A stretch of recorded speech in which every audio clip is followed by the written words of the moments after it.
Magandang araw po sa inyong lahat. Ang kwentong inyong mapapakinggan ay tungkol kay Eliseo na isang kinatatakutang manunugis ng mga aswang na matagal nang tinalikuran ang pakikipaglaban sa mga aswang. Ngunit nang sabihin ng doktor na malapit na siyang mamatay, ay nagpasya si Eliseo na balikan ang kanyang pagiging manunugis. Ngunit sa kanyang pagharap sa sunod-sunod na pakikipaglaban sa mga aswang ay isang pagkakamali ang magpapabago sa lahat. At habang dumarami ang kalabang sumubok sa kanya, ay muling magbabalik mula sa anino ng kanyang nakaraan, si Demetrio. Sino si Demetrio? At ano ang magiging papel nito sa buhay ni Eliseo? Magtatagumpay ba si Eliseo sa kanyang misyon bago siya bawian ng buhay? Ngunit bago po ang lahat, mga idol, huwag po nating kalimutang mag-subscribe at i-hit ang notification bell sa aking YouTube channel na The Voice Addict at Apong Isaak para sa mas marami pang makapigil hiningang kwentong aswang at katatakutan mula sa mundo ng kababalaghan. Umpisahan na po natin ang kwento. Tahimik na pumasok si Eliseo sa isang silid na nasa 3 palapag ng kanyang bahay na matatagpuan sa gitna ng kagubatan. Yun ang pinakamalaking silid sa kanyang bahay dahil doon nakalagay ang lahat ng mga armas at agimat na kanyang ginagamit noong aktibo pa siya sa pagiging isang manunugis ng mga aswang. Halos 4 na taon na ang nakararaan simula nang huminto siya sa pagiging isang manunugis. Napagtanto niya na oras na para ang sarili naman niya ang kanyang unahin, lalo na't alam niya na marami na rin ang mahuhusay na manunugis na mas bata kesa sa kanya. Kapag walang ginagawa o nais balikan ni Eliseo ang kanyang nakaraan, ay nagtutungo siya sa silid na yon. Matipid na ngumiti si Eliseo habang pinagmamasdan niya ang mga armas niya na maayos na nakalagay at nakasalansan sa mga glass box. Meron dong itak, espada, pana at palaso, buntot ng pagi at samot-saring agimat na ipinagkaloob sa kanya ng iba't ibang antingero. Paano ba yan? Pasensya na kayong lahat. Pero habang buhay na kayo nandito, hindi ko na kayo kailangan gamitin pa. Pero hindi mabubura kung paano niyo ako tinulungan nun sa pakikipaglaban ko sa mga aswang. Marami kayong nailigtas na buhay. At dun pa lang ay masasabi ko na ipinagmamalaki ko kayo. Kung ituring ni Eliseo ang mga gamit na naroon ay parang mga tao, kaya kapag naroon siya sa silid na yon ay hindi pwedeng hindi niya kakausapin ang mga ito. Hanggang sa dumako ang tingin ni Eliseo sa parisukat na lamesa na nasa gitna ng silid. Isang maliit na kahon ang nakapatong doon. Nilapitan niya yon at binuksan ang kahon. Isang itim na bato ang tumambad sa kanya.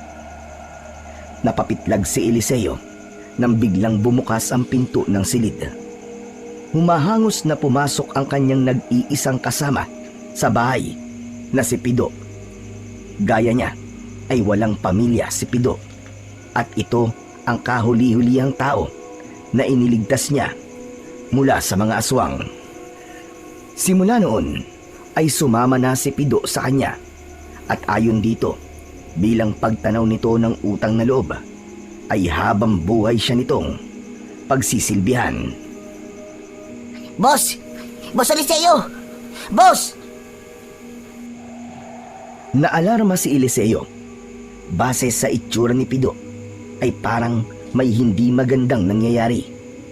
kusang gumalaw ang katawan niya at agad niyang kinuha ang katana na nakadisplay sa dingding. Bakit, Pido? Ano nangyayari? Magsalita ka! Itatanong ko lang po sana kung anong luto po ang gusto niyo sa bangus. Gusto niyo po ba prito o gusto niyo sa bawang ko po? Pambihira ka talaga, oo. Ang laki-laki ng reaksyon mo nang pumasok ka rito na parang nilooban tayo. Tapos itatanong mo lang sa akin kung anong luto ang gusto ko sa bangus. Ano po bang iniisip niyo, bossing? Malapit na po tayo magtanghalian eh. Parang hindi ka naman sanay na kapag ganitong oras itinatanong ko po sa inyo kung anong ulam ang gusto nyo. Pero dapat ba natatanungin mo ko na parang may masamang nangyayari? Para kang hinahabol ng 10 halimaw ah. Paano kung nagulat ako at nagamit ko tong katana sa'yo at nahati ko yung katawan mo? Sige nga. Boss, paano po ba hahatiin ang katawan ko? Pahalang o patayo? Boss, baka pwedeng pahalang na lang para mukha akong manananggal. Ewan ko sa'yo, Pido. Lumabas ka na nga rito at lutuin mo ng bangus sa kahit na anong lutong gusto mo. Sige na, sige na. Okay, boss. Hinihintay lang naman kita sumagot eh. At dami mo pa sinabi. Teka, boss. Yung hawak mo, hindi ba yan ang itim na bato na gustong kunin sa'yo ng napakaraming aswang? Boss, bakit hawak mo yan ngayon? Hindi mo na kailangan malaman. Wala kang pakialam kung anong gagawin ko sa mga gamit ko rito dahil pamamahay ko to. Sige na, lumabas ka na, Pido. Ako na ang nakikiusap sa'yo para mo ng awa. Nakangiting sumaludo muna si Pido kay Eliseo bago ito lumabas ng silid na yun. Napailing na lamang si Eliseo habang ibinabalik niya ang kahon sa lamesa. Ilang taon na niyang kasama si Pido sa bahay na yon at masasabi niya na kahit madalas itong palpak at mahinang makaintindi ng mga bagay-bagay ay hindi siya mabubuhay nang wala ito. Kumbaga, napamahal na siya sa taong yon. Simula nang ubusin ng mga aswang ang kanyang pamilya, si Pido na ang naging pamilya niya. Kaya kahit palaging sumasakit ang ulo niya dahil kay Pido, ay importante pa rin ito sa buhay niya. Makalipas ang halos 1 oras, ay bumaba na sa komedor si Eliseo, habang abala naman si Pido sa paghahain ng kanilang tanghalian. Pag-upo niya, ay napakunot ang noo niya sa ulam na naroon. Oh, akala ko ba bangus ang lulutuin mo? Bakit adobong manok ka nandito? Boss, biglang nagbago isip ko eh. Naisip ko na parang masarap mag-adobong manok ngayon. Walang iya ka talaga. Tinanong-tanong mo pa ako kanina kung anong luto sa bangus ang gusto ko. Tapos manok naman pala lulutuin mo. Ambot sa imo. Boss, hayaan mo na. Ang mahalaga, may ulam tayo ngayon tapos masarap. Saka lahat naman ng isip ng tao, di ba, nagbabago? Parang ikaw. Hindi ba nagbago ang isip mo at bigla ka na lang huminto sa pagiging isang manunugis? O, di parehas lang tayo. Sandaling natigilan si Eliseo sa sinabi na yon ni Pido. Ang totoo ay napakaraming beses na niyang pinag-isipan noon ang desisyon niyang huminto sa pagiging isang manunugis. Nag-urong-sulong siya, pero nang mapagtanto niya na lahat ng mga mahal niya sa buhay ay nawala dahil ang mga ito ang ginantihan ng mga aswang na nakalaban niya, ay saka naging buo ang desisyon niyang huminto na sa pagtugis sa mga aswang at mabuhay na lamang ng normal. Pero boss, hindi niyo po ba namimiss ang pumatay ng mga aswang? Bakit naman ganyan ang mga tanong mo, Pido? Wala lang. Para may mapag-usapan lang tayo habang kumakain. Kasi, ikaw ang pinakakinatatakutang manunugis noon ng panahon mo, di ba?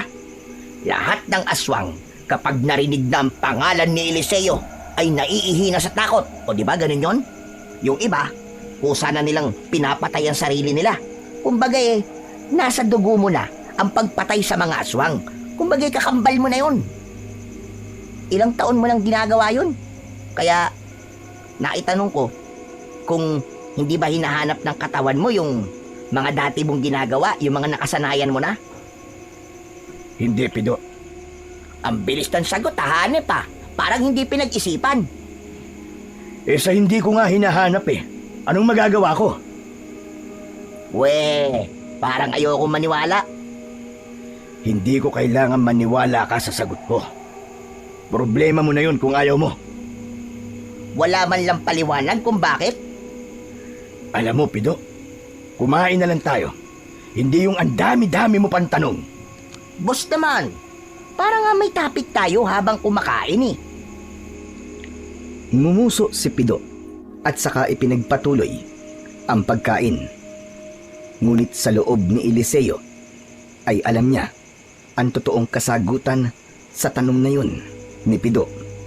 At yun ay hinahanap niya talaga, ang aksyon ng pagiging manunugis niya.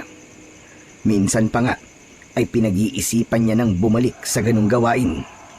Pero sa tuwing naiisip niya ang kapayapaan ng buhay niya, ay napapatanong siya sa sarili na kung handa ba siyang ipagpalit yun para lang makipaglaban muli sa mga aswang.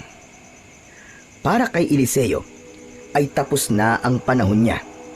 Mas makakabuti kung pagbibigyan niya ng pagkakataon ang ibang manunugis na ipamalas ang husay ng mga ito sa pakikipaglaban at pagbuksa sa mga aswang. Matagal na niyang naranasan ang maging isang kinatatakutang manunugis. Gaya ng sinabi ni Pido, maraming aswang ang takot sa kanya. Marami ang umiiwas sa kanya. Maraming beses na nga na ang mga aswang na mismo ang kusang sumusuko kapag alam ng mga yon na siya ang makakaharap ng mga ito. Utang ni Eliseo sa kanyang namayapang lolo at ama kung bakit siya naging pinakakinatatakutang manunugis.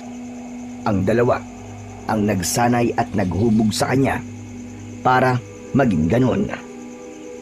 Pero kahit matagal nang huminto si Eliseo sa pagpatay ng mga aswang, ay patuloy pa rin siyang nagsasanay sa pakikipaglaban. Tuwing umaga, pagising niya, ay nagtutungo siya sa likod ng bahay upang doon magsanay.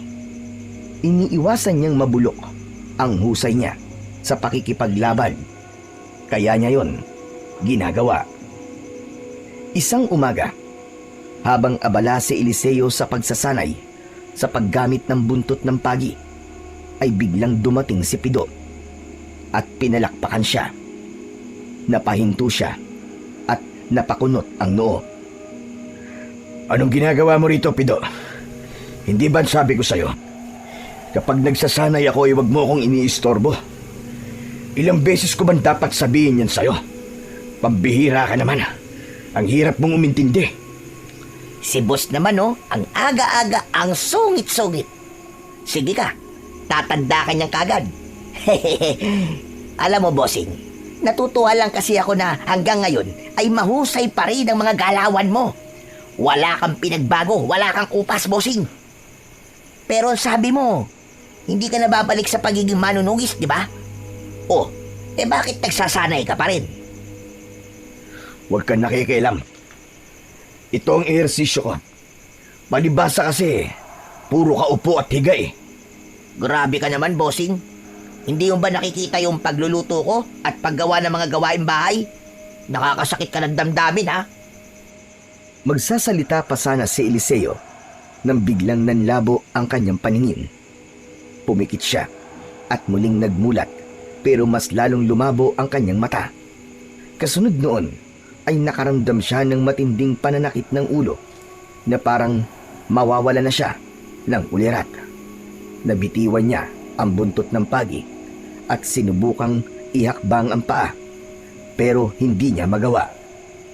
Agad namang lumapit si Pido kay Eliseo para sumaklolo. Inalalayan siya nito at naramdaman niya ang pag-aalala ng binata. Boss! Bossing, ano nangyayari sa'yo? Diyos ko, ayos ka lang ba, bossing? Dalhin mo ako sa loob ng bahay, Pido. Sige na. Bakit, boss? Huwag ka nang magtanong. Tulungan mo ako, sige na. Dalhin mo ako sa loob ng bahay. Okay, bossing. Hanggang sa tuluyan ng nagdilim ang paningin ni Eliseo. Naramdaman niya ang pag-ikot ng paligid at ang pagbagsak niya sa lupa. Matapos yun ay wala na siyang naalala pa dahil nawala na siya ng malay. Hindi alam ni Eliseo kung gaano siya katagal na nawalan ng malay. Nang magising siya ay ang puting kisame ang una niyang nakita. Mabigat ang pakiramdam niya at tila may mabigat na bagay na nakadagan sa kanyang dibdib. Paglingon niya sa kaliwa ay nagulat siya nang makita si Pido na nakaupo sa tabi ng kamang kinahihigaan niya. Nakasandal ito habang natutulog. Nakanganga si Pido habang may tumutulong laway sa gilid ng bibig. Pido! Hoy, Pido, gumising ka! Biglang nagising si Pido. Pupungas-pungas ito at nagliwanag ang muka ng binata nang makita siya. Uy, bossing! Sa wakas, nagising ka na. Akala ko mamamatay ka na eh. Walang iya ka. Parang gusto mo na ako mamatay talaga. Teka, nasan ba tayo? Ano bang lugar to? Bossing, may dextrose ka oh. Siguro nasa simbahan tayo, bossing. Malamang, nasa ospital tayo. Pero bossing, sandali lang. Ang sabi kasi ng doktor ay tawagin ko siya kapag nagising ka na eh. Sandali lang tatawagin ko lang. Ano pang ginagawa mo rito? Tawagin mo na para makauwi na tayo. Sige, boss. Sandali lang. Ano sandali? Bilisan mo! Agad na tumakbo si Pido palabas ng kwarto. Naiwan si Eliseo na tahimik habang naririnig ang tunog ng makina sa kanyang tabi. Gumalaw ang mga daliri niya. Unti-unting bumalik sa isip niya ang nangyari. Medyo kinabahan siya dahil unang beses yung nangyari sa kanya. Maya-maya pa ay bumukas na ang pinto. Pumasok ang isang doktor mula doon na may hawak na clipboard at may kasunod ito na nurse. Nasa likod ng dalawa si Pido. Mr. Eliseo, mabutit gising na po kayo. Ako nga po pala si Dr. Reyes. Ako po ang sumuri sa inyo pagdating nyo. Tumingin ng doktor sa nurse at nag-check ng IV at inadjust ang ilang settings sa makina. Doc, ano ho bang nangyari sa akin? Nawalan po kayo ng malay. Ayon sa kasama ninyo, bigla na lang kayong natumba. Nagkaroon po ba kayo ng matinding pananakit ng ulo bago ho kayo mawalan ng malay? Oo, Doc. Saka parang nawalan ako ng paningin.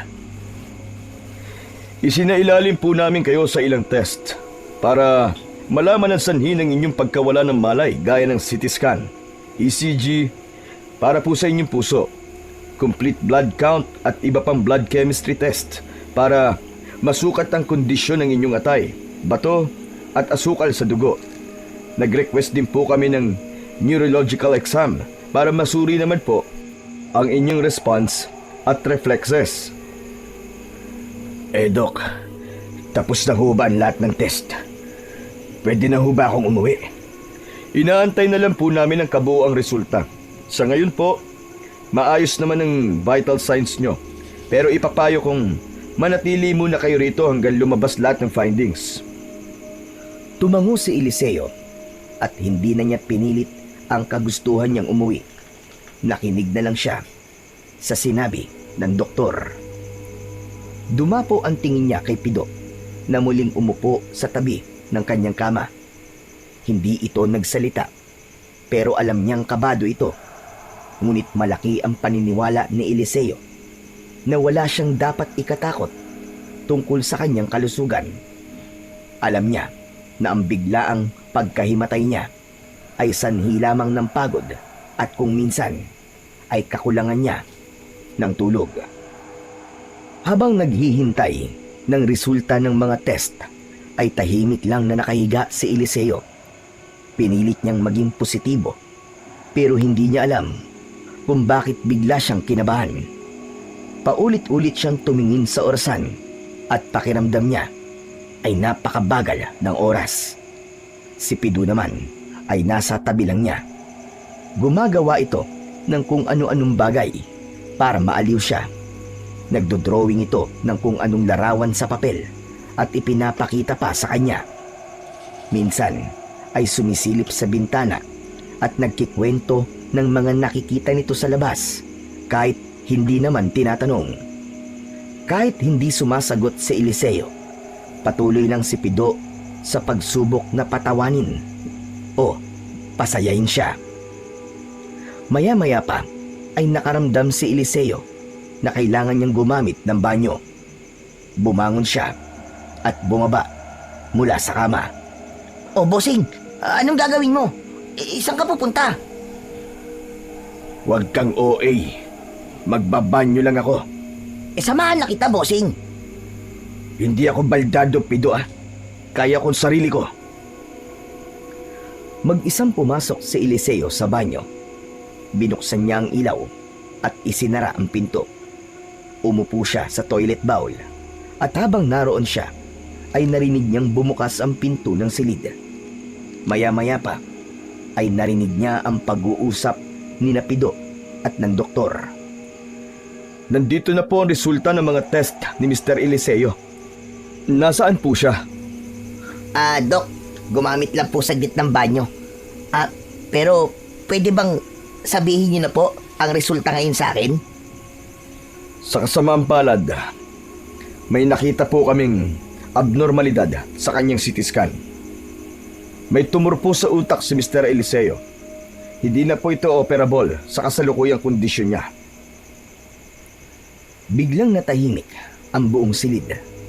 Sa loob ng banyo ay nanigas naman si Eliseo. Ano? Tumor? Sa utak? Diyos ko, bakit niyo naman binigyan ng tumor ang bossing ko, Dok? Pero Dok, magagamot pa po ba ang bossing ko? Sumagot naman kayo. Maaari po nating subukan ang palliative treatment, pero base sa aming pagsusuri ay may taning na talaga ang buhay niya. May 3 buwan na lang siya para mabuhay.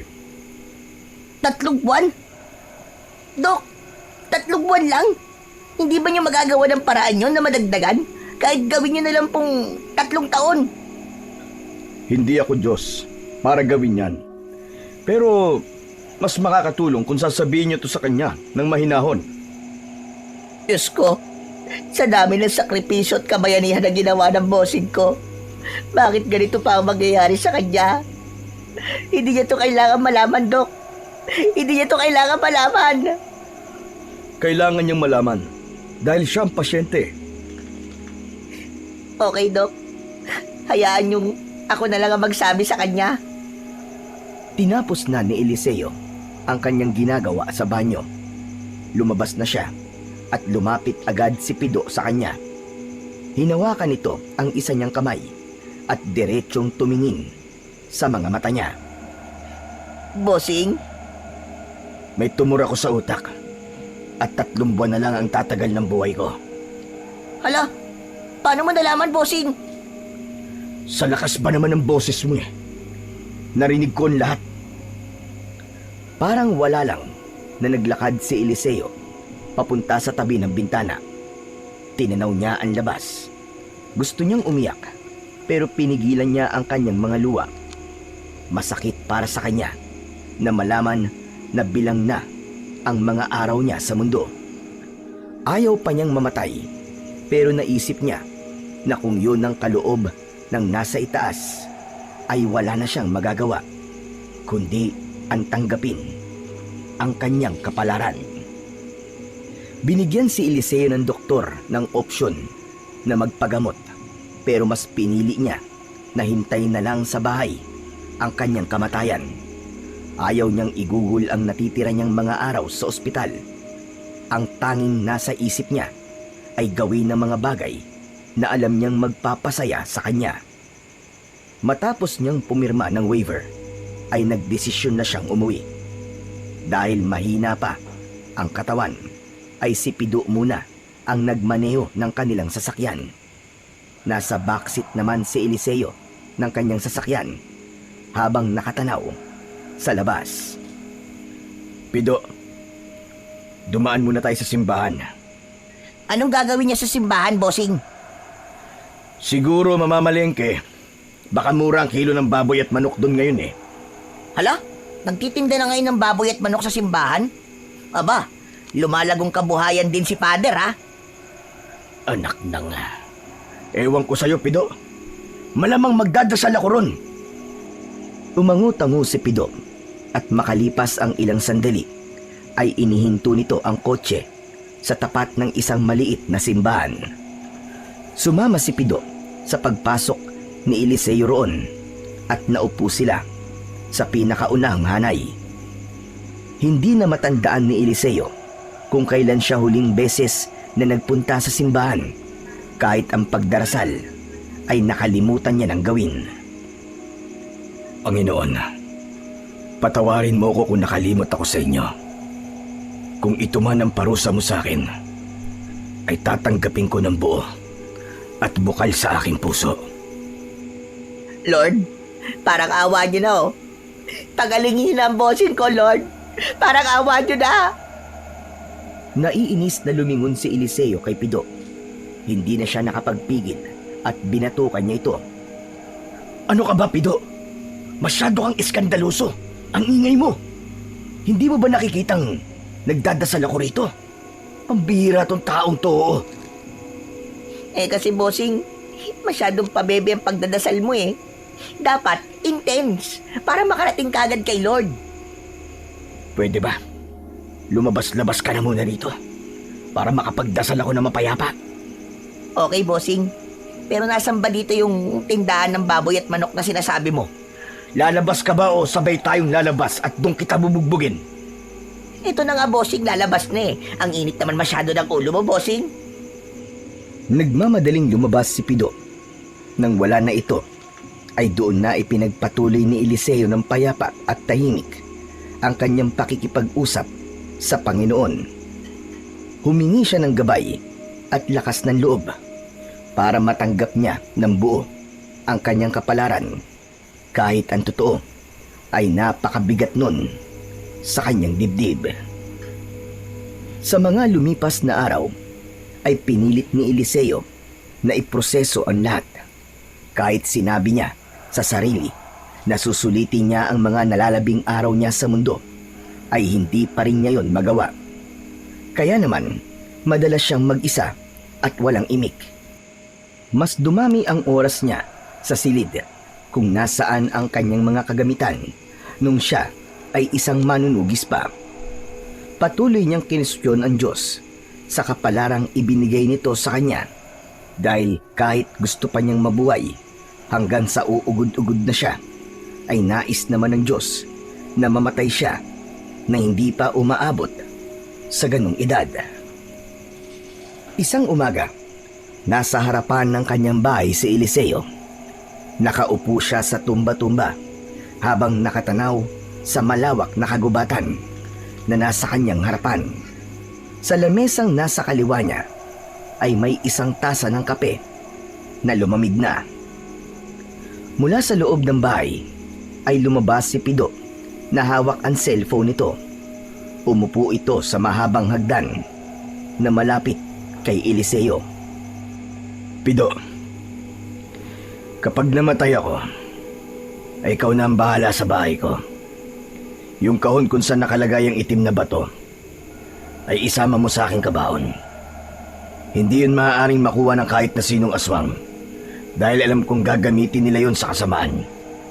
Yung pera at negosyo ko, aasikasuhin ko na yun para mailipat na sa pangalan mo. Wala naman akong pagpipilian kundi ipamana ang lahat ng yun sa'yo, kahit labag sa kalooban ko.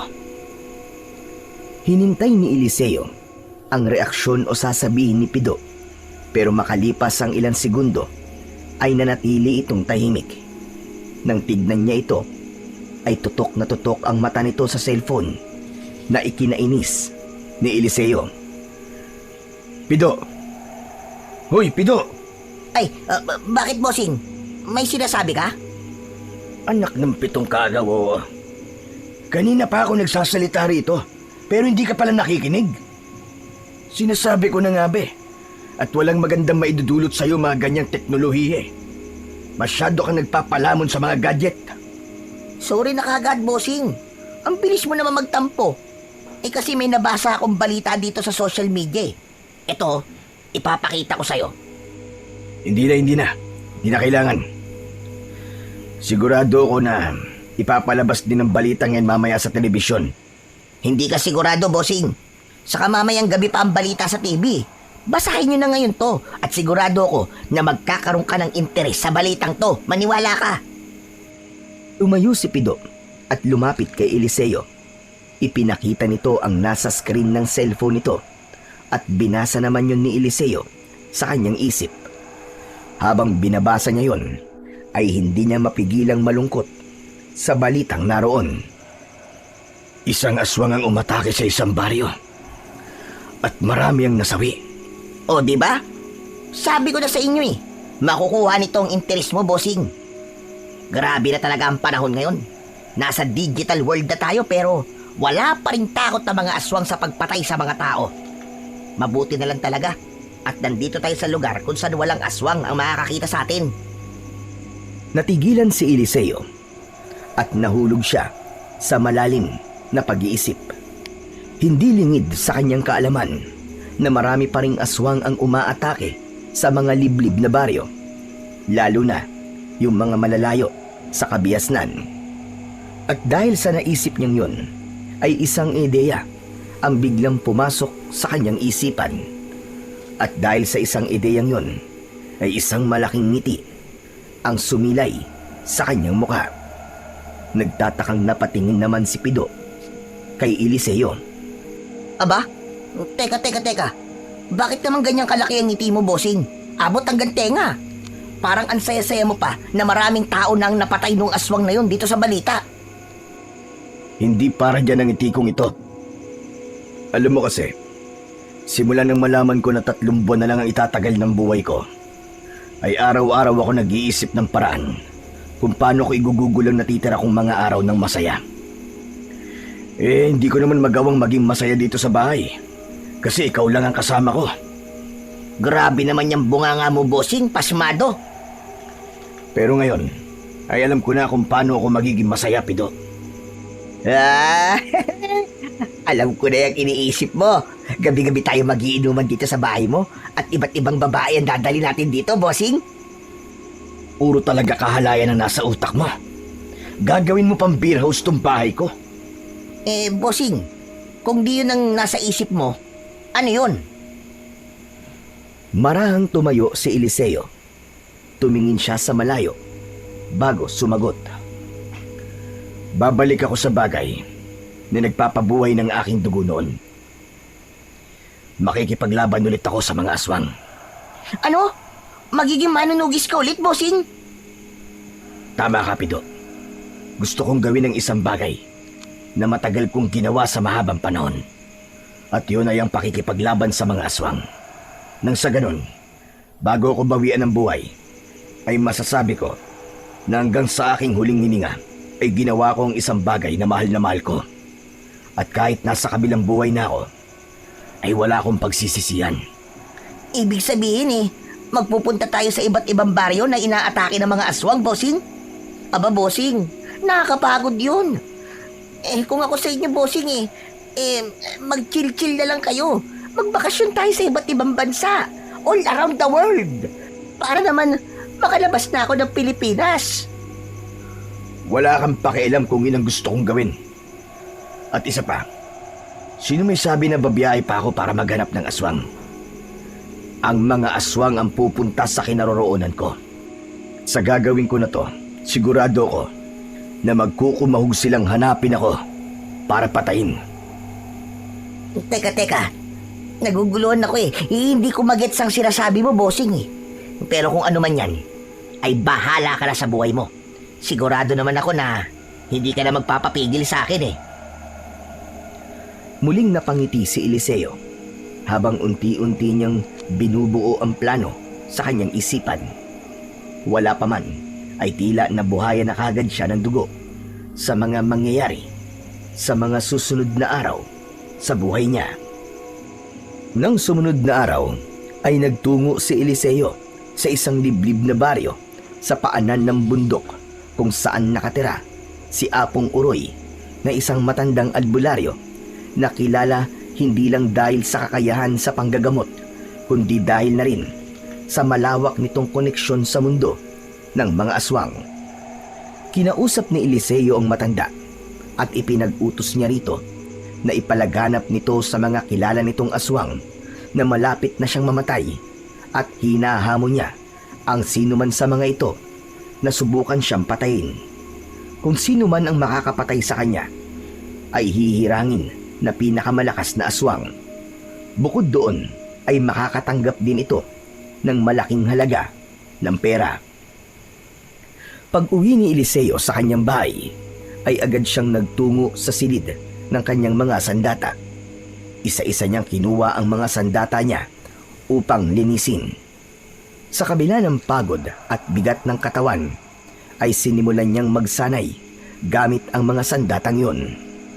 Kahit wala pa siyang kalaban ay inisip niya na nasa gitna siya ng gubat na puno ng mga aswang. Makalipas ang ilang araw ay nagtungo si Apong Uroy sa bahay ni Eliseo upang ipaalam sa kanya na nagawa na nito ang ipinag-uutos niya. Ayon sa matandang albularyo ay maghanda na si Eliseo dahil siguradong sa mga susunod na gabi ay magpapaunahan ang mga aswang na patayin siya. Isang gabi, habang mahimbing na natutulog si Eliseo, ay bigla siyang nagising nang may naramdaman siyang kakaiba sa paligid. Agad siyang bumangon at kinuha ang nakahandang buntot ng pagi sa likod ng pinto ng kanyang kwarto. Nagmamadali siyang bumaba sa sala at nakita niya roon si Pido na nakatayo at nakatingala. May pagkabahala sa muka na lumapit sa kanya si Pido. Bossing, mabuti at bumaba ka. Kanina pa ako nakakarinig ng mga kaluskos sa bubong eh. Hindi kaya may magdanakaw? Tatawag na ba tayo ng pulis? Hindi mo kailangan tumawag ng pulis. At hindi rin magdanakaw nasa bubong. Eh ano, bossing? Aswang. Nagsisimula na sila, Pido. Hindi ko akalain na ganito sila kabilis nakikilos. Ano ba sinasabi mo, bossing? Bakit parang alam mo na may darating na aswang dito? Basta, dito ka lang sa loob. Pero kung gusto mo manood, ay wala namang problema. Malalaki ang hakbang na lumabas ng bahay niya si Eliseo. Sumalubong sa kanya ang malamig na hangin at agad niyang naramdaman ang kakaibang presensya sa paligid. Tahimik siyang tumingin sa paligid. Nang maramdaman niya ang malakas na hangin sa itaas, ay tumingala siya. Doon niya nakita ang isang manananggal na nakalutang sa ere habang malakas na pumapagaspas ang napakalaki nitong pakpak. Naglalaway ito at kitang-kita sa nanlilisik nitong mga mata ang labis na kagustuhan na patayin si Eliseo. Sumunod si Pido kay Eliseo sa labas at nang hilakbot ito nang makita ang manananggal. Diyos ko po, por Diyos por Santo. Napakapangit na aswang. Bossing, patayin mo na yan. Kung makapag-utos ka parang ikaw ang amo sa ating dalawa. Tumabi ka at ako nang bahala sa isang yan. Humakbang si Eliseo palayo kay Pido at nagtungo siya sa gitna ng kanyang malawak na bakuran. Hindi niya inalis ang tingin sa manananggal. Mabilis ang tibok ng kanyang puso, hindi dahil sa takot, kundi dahil sa pananabik na muli siyang makikipaglaban sa isang aswang matapos ang napakahabang panahon. Galit na umangil ang manananggal bago ito bumulusok paibaba. Pero imbis na si Eliseo ang atakihin ito, ay pininterya nito si Pido. Diyos ko po, nanang ko po. Hoy, wag ako. Hindi ako masarap. Bossing, tulungan mo ako. Mabilis ang pagtakbo ni Pido papalayo habang sumisigaw ito, at bago ito makapasok sa bahay ay nadapa ito. Mabilis na kumilos na si Eliseo. Sa isang iglap ay hinarangan niya ang manananggal bago pa yun makalapit ng tuluyan kay Pido. Sa isang mabilis na galaw ay hinampas niya ang buntot ng pagi sa pakpak nito. Sumigaw ang manananggal at umatras palayo. Sumugod ito kay Eliseo habang nakaumang ang matutulis nitong mga kuko. Sinalubong ito ni Eliseo ng isang malakas na hampas ng buntot ng pagi. Lumatay yun sa mukha ng kalaban na mas lalong nagpatindi sa galit nito. Sa kabila ng desperadong manananggal ay nanatiling mahinahon at kalmado si Eliseo sa pakikipaglaban. Mabilis ang mga galaw ng manananggal, pero di hamak na mas mabilis si Eliseo. Bawat wasiwas ng mga kuko ng manananggal ay sinasalubong yun ng lumalagitik na buntot ng pagi ni Eliseo. Hanggang sa mula sa hawakan ng buntot ng pagi ay hinugot ni Eliseo ang isang patalim. Nang sumugod ang manananggal ay itinarak niya yun sa dibdib nito, direkta sa puso. Nagkatitigan sila ng manananggal habang mariing ibinabaon ni Eliseo ang patalim. Walang buhay na bumagsak ang manananggal sa lupa. Sandali itong tinignan ni Eliseo at saka siya naglakad pabalik sa loob ng bahay. Wala na. Patay na yan. Sunugin mo ang katawan ng manananggal, Pido. Oo, bossing. Masusunod. Dumiretso sa kusina si Eliseo upang uminom ng tubig. Umupo siya at hindi pa rin siya makapaniwala na muli siyang nakipaglaban sa isang aswang. Ang buong akala niya ay hindi niya na yun magagawa. Kung hindi pa pala niya nalaman na mamamatay na siya, ay hindi pa niya maiisipan na bumalik sa pagiging manunugis. Ang kaibahan nga lang sa kasalukuyan niyang sitwasyon ay tila siya na ang tinutugis ng mga aswang. Kinabukasan ay maagang nagising si Eliseo. May kakaibang sigla ang kanyang katawan nang bumaba siya sa komedor upang kumain. May nakahain na roon na sinangag at itlog, habang si Pido ay nagtitimpla ng kape. Ito lang ba ang pagkain natin, Pido? Meron pa, bossing. Ito pa, oh. Tapang manananggal. Inilapag ni Pido ang isang plato ng tapa. Matalim ang mga matang tinignan ni Eliseo si Pido. Joke lang, bossing. Good morning. Tapang baka yan, bossing. Binili ko sa palengke nung isang araw. Sinunod mo ba yung inuutos ko sa'yo na sunugin mo yung manananggal? Oo naman, bossing. Kagabi pa. Grabe, bossing. Kagabi lang kita ulit nakitang makipaglaban sa aswang, ah. Wala ka pa rin kakupas-kupas. Ang bilis at saka ang lakas mo pa rin. Wala kang pinagbago. Pero, bossing, nagtataka lang ako. Paano nalaman ng manananggal na yon kung saan ka nakatira? Alam ko na maraming aswang ang gusto kang patayin. Pero hindi ba sabi mo sa akin, walang nakakaalam kung saan ka nakatira? Kinausap ko si Apong Uroy noong nakaraang araw. Sinabi ko sa kanya na kausapin niya mga kakilala niyang aswang at sabihin kung saan ako nakatira. Ano? Hindi ka ba nag-iisip, bossing? Pambihira ka naman, oh. Sa ginawa mong yan, ay mas mapapadali ang buhay mo. Alam mo naman na mainit ang mga mata ng mga aswang sa'yo, eh. Dahil nung aktibo ka pa sa pagiging manunugis, ay isa kang malaking tinik sa dibdib din ng lahat. Ay nako, bossing naman. Pwede bang hayaan mo muna ako magpaliwanag? Parang Armalite ang bibig mo. Ang dami mo kagad sinabi. Okay, bossing, magpaliwanag ka na. Ginawa ko yon kasi gusto kong bumalik sa dati kong ginagawa bago ako mamatay. Gusto kong maramdaman na isa akong manunugis hanggang sa mamatay ako. Ganun lang kasimple, Pido. At para maengganyo kong mga aswang na subukan akong patayin, ay pinasabi ko kay Apong Uroy na kung sino makakapatay sa akin ay gagantimpalaan ko ng malaking halagang pera at hihirangin na pinakamalakas na aswang. Kung ganun, yung manananggal kagabi ay ang unang sumubok na patayin ka, ganun ba? Tama ka, Pido. Mabuti't nakukuha mo na. At hindi lang ang manananggal na yon ang una't huling magtutungo rito para subukan akong patayin. Sigurado ko na marami pa sila. Diyos ko po, Lord. Magiging ground battle tong bahay niyo, bossing. Ayoko na rito. Aalis na ako, mag-i-evacuate na ako. Mabilis na tumayo si Pido, pero agad itong inunahan ni Eliseo. Sige, Pido. Umalis ka. Pero may pupuntahan ka ba? Wala na pala akong uuwian, ano?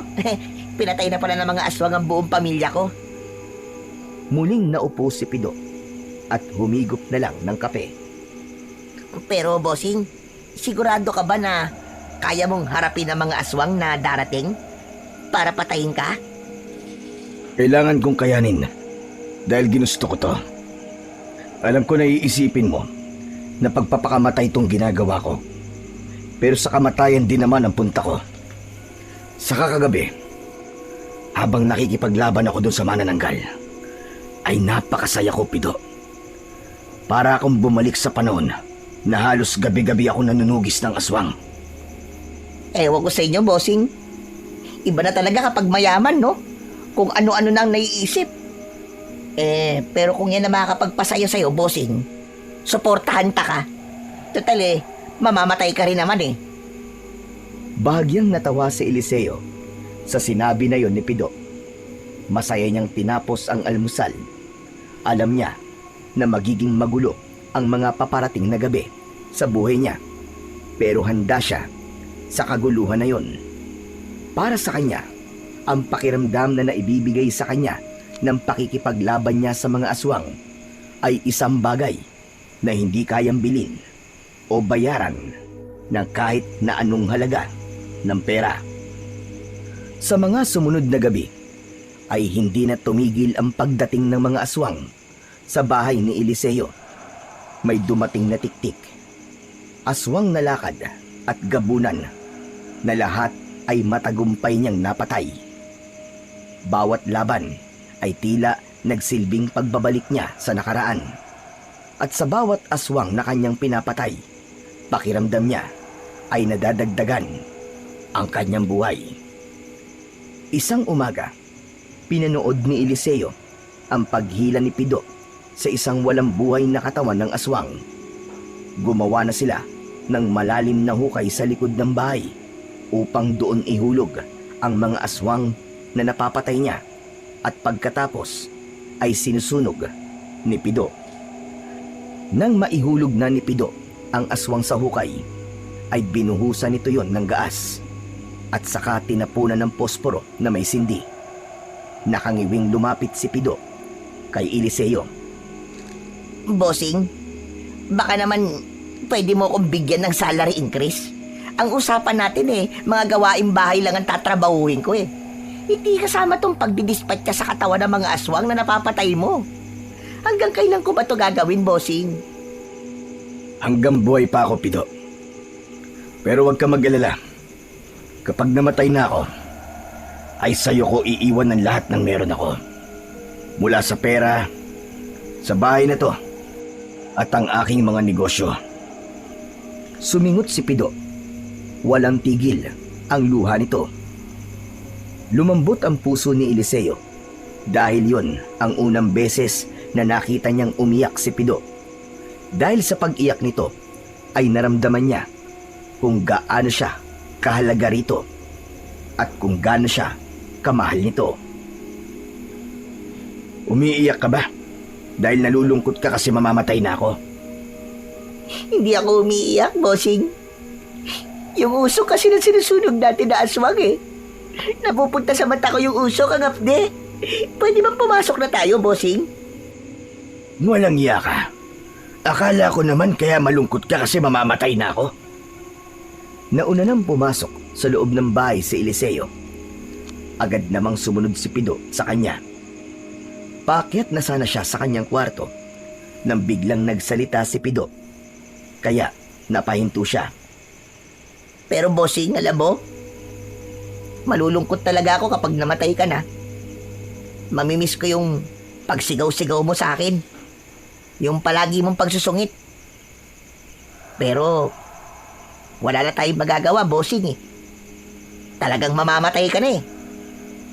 Hindi na lang nagsalita si Eliseo dahil alam niya na maiiyak siya at ayaw niyang umiyak sa harapan ni Pido. Itinuloy na niya ang pag-akyat sa kanyang kwarto at nang pagdating niya roon ay sa kanya pinakawalan ang luhang kanina pa niya pinipigilan. Nagtungo siya sa may veranda at tumanaw sa malayo. Napapikit siya. Pumasok sa isipan niya ang maraming taon na magkasama sila ni Pido. Simula nang dumating ito sa buhay niya, ay naging magaan na ang lahat para sa kanya. Aminado siya na noon ay hindi niya masyadong nakikita ang halaga ni Pido. Pero nang malaman niyang mamamatay na siya, ay naging malinaw sa kanya kung gaano kalaki ang naitulong ni Pido sa buhay niya. Hindi lang ito basta alalay. Ito ang naging pamilya niya. Isa pang ikinakatakot niya ay kung sino ang magpoprotekta kay Pido sa oras na mawala siya. Nakakatakot ang kamatayan, ngunit higit palang nakakatakot ang maaaring mangyari sa mga taong mahalaga sa kanya kapag nilisan niya na ang mundo. Habang nasa veranda, ay napatingin sa ibaba si Eliseo. Napakunot ang noo niya nang may nakita siyang matangkad na lalaki na naglalakad palapit sa bahay niya. Habang papalapit yon, ay lumakas ang kabog ng dibdib niya nang makilala niya ang lalaki. Si Demetrio? Anong ginagawa niya rito? Agad na umalis si Eliseo sa veranda. Malalaki ang hakbang na lumabas siya ng kwarto at bumaba ng hagdan. Doon pa lang ay nakita niya na si Pido na nasa pintuan at kaharap si Demetrio. Pagbaba niya sa sala ay narinig niya ang usapan ng dalawa. Sino ka? At anong kailangan mo? Gusto kong makausap si Eliseo. Kaibigan niya ako. Maaari mo ba akong patuloyin? Hindi ka maaaring tumuloy sa aking pamamahay, Demetrio. Bossing, mabutit bumaba ka na. Mapapagod pa ako sa pag-akit sa kwarto mo eh. May bisita ka. Kaibigan mo raw siya eh. Kaibigan? O baka mas tamang sabihin na dating kaibigan? Naglakad si Eliseo palapit sa pintuan. Tinabig niya si Pido at muntik pa itong matumba. Diretso niyang tinignan si Demetrio sa mga mata nito, ngunit hindi ito makatingin sa kanya. Bahagya itong yumuko. Mabuti at hindi mo siya pinapasok dito, Pido. Aswang ang isang to. At kung napapasok mo siya, ay sigurado ako na magagawa na niyang pumasok dito nang hindi nagpapaalam. Ano? Aswang to, bossing? Wala ako rito para makipag-away sa inyo, Eliseo. May nakarating lang sa akin na balita at nais ko lang kumpirmahin. Gusto kitang makausap. Doon tayo sa labas mag-usap. Sumunod ka sa akin. Lumabas si Eliseo at naglakad siya hanggang sa makarating sa likod ng bahay. Tumayo siya sa tabi ng hukay kung saan sinusunog ni Pido ang mga aswang. Tumabi sa kanya si Demetrio at sumilip sa hukay. Mga aswang. Mga bangkay ng aswang na nasa hukay na yan. Mabutit na amoy mo pa ang mga kauri mo. Ano palang sasabihin mo sa akin? Nakarating na sa akin na may taning na ang buhay mo. Nalaman ko rin na hinahabol mo mga aswang na patayin ka. Kaya pala nalaman mo kung saan ako nakatira. Ay dahil nakarating na pati sa'yo ang balitang yon. At tama ang mga sinabi mo, Demetrio. Kung sino makakapatay sa akin, siyang hihirangin na pinakamalakas na aswang. Marahang tumango si Demetrio. Talaga namang pinakamalakas lang na aswang ang makakapatay sa isang kagaya mong manunugis. Naalala ko noon kung gaano ka kalupit sa mga kalahi ko, Eliseo. Kung paano mo sila patayin at parusahan. Yung natalo kita sa isang laban, naaalala mo pa rin ba? Hindi ko maaaring makalimutan yon.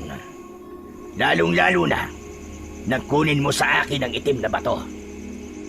Hindi agad nakapagsalita si Eliseo. Lumingon siya kay Demetrio at biglang bumalik sa alaala niya ang gabi kung kailan sila nagharap nito. Naging madugo ang laban na yon. Hindi lang madugo, kundi masakit dahil kailangan ni Eliseo na labanan ng aswang na inakala niyang isang kaibigan. Anong kailangan mo sa akin, Demetrio? Bakit ka nandito? Gusto ko lang iparating sa'yo na malungkot ako na malapit ka nang mamatay. Hindi ko akalain na hindi ka namatay sa dami ng aswang na nakalaban mo noon. Pero sakit lang pala ang magpapalugmok sa'yo. Yan lang ba ang sasabihin mo? Kung ganun ay makakaalis ka na. Nandito rin ako para sabihin na isa ako sa mga aswang na tatanggap sa hamon mo. Susubukan din kitang patayin. Bagyang natawa at napailing si Eliseo. Kung ganun, ay handa ka na bang mapabilang sa mga aswang na mapupunta sa hukay na to? Ano, Demetrio? Ipapaalala ko lang sa'yo na nakalaban na kita at ako ang nanalo. Bukod dun, ay nakuha ko pa sa'yo ang itim na bato. Sa tingin mo ba, ay mananalo ka kapag muli tayo nagharap? Hindi mo alam kung ano nangyari sa akin matapos mo kong talunin. Hindi mo alam kung gaano na ako kalakas kumpara noon. Kaya wag mo kong minamaliit, Eliseo. Hindi kita minamaliit, Demetrio. Nagsasabi lang ako ng totoo. Makikita natin sa mga susunod na gabi. Ipapakita ko sa'yo kung gaano na ako kalakas ngayon, Eliseo. Pero hindi ang pera o ang titulong pinakamalakas na aswang ang gusto kong makuha sa oras na mapatay kita, kundi ang itim na bato. Huwag mo akong patawanin, Demetrio. Hindi ko ibibigay ang itim na bato sa'yo. Nabawi ko na to sa'yo, kaya wala nang dahilan para ibalik ko to sa'yo. Isa pa, alam kong gagamitin mo yun sa kasamaan mo. Bakit? Natatakot ka bang matatalo kita sa oras na maglaban tayo? Kung tiwala ka na mananalo ka, kaya mong itaya kahit na ano. Kahit pa ang itim na bato. Tumiim ang bagang ni Eliseo. Alam niya na sinusubukan siya ni Demetrio, ngunit batid niya na kapag hindi siya pumayag sa gusto nito, ay parang sinabi na rin niyang may pag-asa itong manalo sa kanya. Ano, Eliseo? Sumagot ka. Natatakot ka bang matalo sa akin? Kahit kailan, ay hindi ako natakot sa'yo. Ni hindi tumitindig ang balahibo ko sa'yo. At kahit kailan, wala akong kinakatakutang aswang. Kung ganon, ay itaya mo ang itim na bato. Kapag napatay kita, sa akin na yon. Pero kapag napatay mo ko, isa na ako sa mga aswang na ihuhulog mo sa hukay na yan. Sige, pumapayag na ako. Sigurado naman ako na hindi ka mananalo sa akin eh. At sisiguraduhin ko na sa oras na magharap tayo, ay yun na magiging katapusan mo, Demetrio. Mahinang tumawa si Demetrio sa sinabing yun ni Eliseo at biglang tumalim ang mga mata nito. Kung tutusin, ay maaari ng paslangin ni Eliseo si Demetrio ng mga sandaling yun, lalo na't mahina ang aswang na gaya nito kapag ganong oras. Pero dahil meron siyang prinsipyo na hindi siya nakikipaglaban sa walang kalaban-laban, ay hindi niya yon ginawa. Tumalikod na si Demetrio at malalaki ang hakbang na naglakad palayo. Sinundan ito ng tingin ni Eliseo hanggang sa tuluyan na itong nawala sa kanyang paningin. Hindi niya maintindihan, ngunit bigla siyang nakaramdam ng kaba. Naramdaman niya kasi na tila lumakas si Demetrio kumpara nung huling beses na naglaban sila. Alam niya na hindi niya to maaaring pwedeng malaitin, lalo na't ito ang pinakamalakas na aswang na kanyang nakaharap. Makalipas ang ilang sandali, ay pumasok na si Eliseo sa bahay. Sa sala ay sinalubong siya ni Pido. Bossing, sino ba yung Demetrio na yon? Ang sabi mo ay aswang siya. Dapat pinatay mo na siya. Hindi ako ganyang klaseng manunugis, Pido. Gusto ko kung papatayin ko siya ay yung may laban siya sa akin. Pero sino ba talaga siya, bossing? Napansin ko na parang galit na galit kayo sa kanya. Si Demetrio. Siya ang aswang na umubos sa pamilya ko. Dati kami magkaibigan, kahit isa siyang aswang. Tinutulungan niya ako noon na makipaglaban sa mga kalahi niya. Tinulungan rin niya akong hanapin ang itim na bato. Dahil alam namin na kailangan yung maitago at hindi mapunta sa kamay ng mga masasamang aswang. Yung itim na bato na nasa kwarto ng mga sandata mo, bossing? Yun ba yun? Oo, Pido, tama ka. Ang itim na bato na yon ay pagmamay-ari dati ng isang pinuno ng mga aswang. Kapag nakuha yun ng isang aswang, ay magiging napakalakas niya. Bukod pa ron, ay magiging immortal siya at wala nang kahit na sino o ano ang makakapatay sa kanya. Grabe! Ngayon ay naiintindihan ko na kung bakit ganun yun nalang protekta ng itim na bato. Pero sabi mo, bossing, magkaibigan kayo dati. Bakit niya pinatay ang pamilya mo? Dahil ginamit lang pala niya ako para madali niyang mahanap ang itim na bato. Nang makuha na namin ang itim na bato, ay sinubukan niyang kunin sa akin ang itim na bato. Sinalakay ni Demetrio ang bahay namin at pinatay niya ang buong pamilya ko. Naglaban kami, pero hindi siya nanalo sa akin. Pero nakatakas siya ng gabing yun at simula noon ay hindi ko na siya nakita pa. Ipinaalam na rin ni Eliseo kay Pido ang mga sinabi ni Demetrio sa kanya. Sinabi niya na isa si Demetrio sa mga aswang na susubukan siyang patayin. Ngunit iba ang nais ni Demetrio. Ang gusto nitong kapalit ay ang itim na bato kapag nagtagumpay ito sa laban nila. Pero bossing, sigurado naman ako na matatalo mo siya. Walang aswang ang makakapatay sa inyo. Pero iba si Demetrio, Pido. Lalo na ngayon naramdaman kong nakahanap siya ng paraan para mas maging malakas siya. Kaya kailangan kong maganda. Hindi ako dapat matalo sa kanya dahil hindi niya maaaring makuha ang itim na bato. Mariin na naikuyom ni Eliseo ang kanyang mga kamao. Ang totoo ay matagal niya nang kinalimutan si Demetrio at hindi niya inaasahan na muli silang magkikita. Muling nagising ang natutulog na puot niya para rito. Kaya naman, nangako siya sa kanyang sarili na sa oras na maglaban sila, ay tatapusin niya na ito ng tuluyan. Hindi lang upang protekta ng itim na bato, kundi para na rin ipaghiganti ang kanyang pamilya na walang awa nitong pinaslang. Aminado si Eliseo na hindi niya dapat maliitin si Demetrio.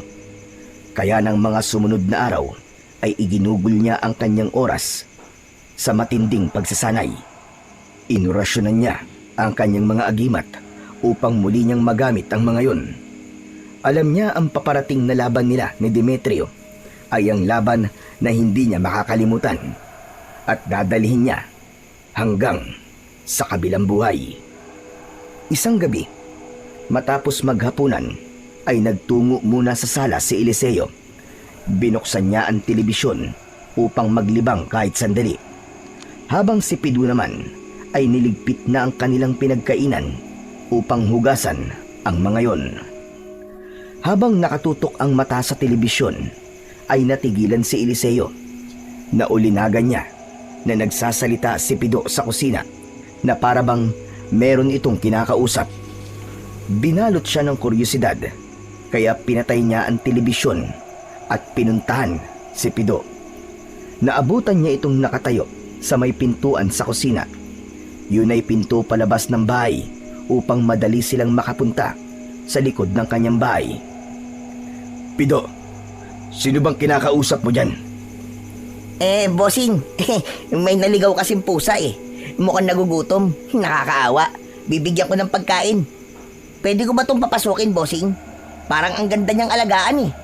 Para kapag namatay ka na, ay may makakasama ako rito sa napakalaki mong bahay. Lumapit si Eliseo kay Pido at doon niya nakita ang isang puting pusa.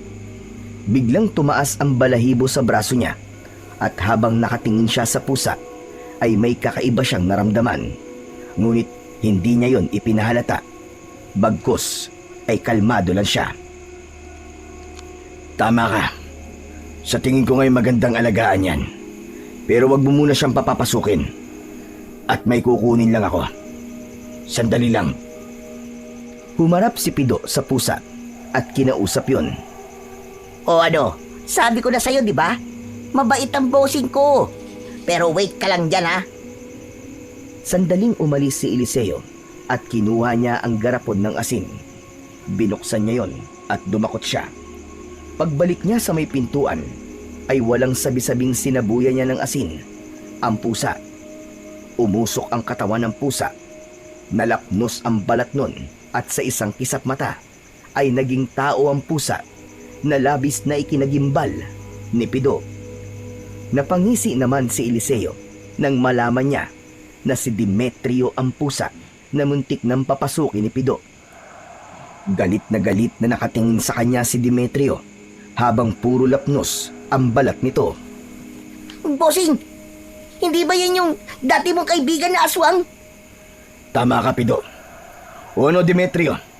Akala mo ba ay malilinlang mo kung hayop ka? Kahit na anong hayop pang gayahin mo, ay alam kong ikaw yan. Walang hiya ka. Kahit kailan talaga ay tinikas sa buhay ko, Eliseo. Ano ba kasing ginagawa mo rito? At nagpupusa-pusaan ka pa. Akala ko ba ay maghaharap tayo sa isang laban? At bakit ba kating-kati ka na makapasok sa bahay ko? Dahil nararamdaman kong nasa loob ng iyong bahay ang itim na bato. Eh di lumabas din mismo sa bibig mo ang totoo. Balak mong nakawin ang itim na bato. Bakit? Natatakot ka bang labanan ako? Kasi alam mong hindi ka mananalo sa akin? Gusto mo panlinlangin si Pido para makapasok ka rito. Sa bagay, hindi na ako dapat magtaka. Diyan ka naman talaga magaling eh. Sa panlinlang. Huwag kang mag-alala. Dahil sa pagbabalik ko, ay maghaharap na tayo. At sisiguraduhin ko na ikaw ang matatalo sa ating dalawa. At kapag nangyari yun, mapapasakin na ang itim na bato. Nakakalokong ngumisi si Demetrio. Muli itong nag-anyong pusa at saka mabilis na tumakbo palayo. Isinara na ni Eliseo ang pinto. Sayang! Akala ko pa naman magkakaroon na ako ng alagang pusa. Ang cute pa naman nun. Papangalanan ko pa naman sanang Muning. Kaya ikaw, Pido, sa susunod, eh magiging maingat ka na. Hindi porket cute para sa'yo ang isang hayop, ay papapasukin mo na. Hayaan niyo po, bossing. Simula ngayon, ay hindi ko nakakausapin ng kahit na sinong pusa o hayop. Dapat lang, dahil kapag nakapasok ang Demetrio na yun sa bahay na to, at nakuha niya ang itim na bato, itatali talaga kita ng patiwarik sa puno at hahayaan kitang papakin ng mga aswang. Ipapakain kita sa kanila. Tandaan mo yan, Pido. Nanlaki ang mga mata ni Pido sa sinabi ni Eliseo. Napapadyak ito na parang bata at saka nag-hysterical. Bossing naman eh. Bakit naman ako ang ipapakain mo? Huwag naman ako. Bakit ako pa? Bawiin mo sinabi mo, bossing. Bawiin mo. Huwag mo akong ipapakain sa mga aswang. Maawa ka na sa akin. Para saan pa matagal natin pinagsamahan? Bossing, maawa ka sa akin. Hoy, tumigil ka! Ang OA mo! Para kang bata. Eh kasi naman, bossing eh. Sabi mo kasi papakain mo ako sa mga aswang eh. Kapag hindi ka nag-ingat, ay ganun talaga ang gagawin ko. Umalis na si Eliseo sa kusina at bumalik sa sala. Bigla siyang kinabahan dahil alam niya nagkagawin ni Demetrio ang lahat upang makuha ang itim na bato. Ganun pa man, alam niya sa kanyang sarili na hindi siya papayag na mapunta yon sa maling kamay, lalong-lalo na kay Demetrio. Kinagabihan, hindi magawang makatulog ni Eliseo dahil laman ng isip niya si Demetrio. Maya-maya pa ay bumangon siya at lumabas ng kanyang silid. Nagtungo siya sa silid kung saan nakalagay ang lahat ng kanyang mga sandata. Lumapit siya sa kahon na nakapatong sa lamesa na nasa gitna. Binuksan niya ang kahon at tumambad sa kanya ang itim na bato na nais makuha ni Demetrio. Tinitigan ni Eliseo ng matagal ang itim na bato at sa pagdapo ng kanyang mga mata roon ay dumaan sa isipan niya ang isang alaala. Noong siya at si Demetrio ay magkaibigan pa at magkasangga sa pakikipaglaban sa mga aswang. Naalala niya kung paano sila magkasamang nagtungo sa isang kuweba na kinaroroonan ng itim na bato. Hinigpitan ni Eliseo ang hawak sa kahon at marahang isinara yon. Pagkatapos ay tinignan niya ang mga sandatang nasa paligid niya. Malalim siyang huminga at sinabi niya sa sarili na kahit mawalan na siya ng hininga, ay hindi kailanman mapupunta ang batong yon sa kamay ni Demetrio. Dahil alam niyang gagamitin lang nito yon sa kasamaan at sa masasama nitong mga plano.